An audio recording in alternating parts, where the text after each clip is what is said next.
Premier sujet sur la table de cet entretien avec le Premier ministre, le compte-rendu de la 21e session ordinaire de la conférence des chefs d'État et de gouvernement de la CEAC, où elle a représenté le président de la République à Kinshasa en République démocratique du Congo. Il s'est agi au cours de ce sommet d'examiner le fonctionnement des institutions communautaires, mais également la mise en œuvre des politiques publiques qui ont été mises en place par les différents chefs d'État de notre sous-région.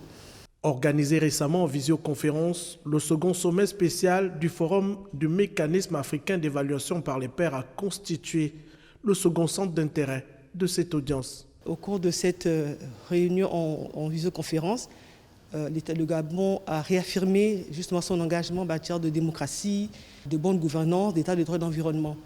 La situation socio-économique du pays n'était pas en marge de cet échange au moment où le conseil d'administration du FMI vient d'approuver les premières et deuxièmes revues du programme signé avec notre pays. En ce moment, le gouvernement est en pleine conférence budgétaire.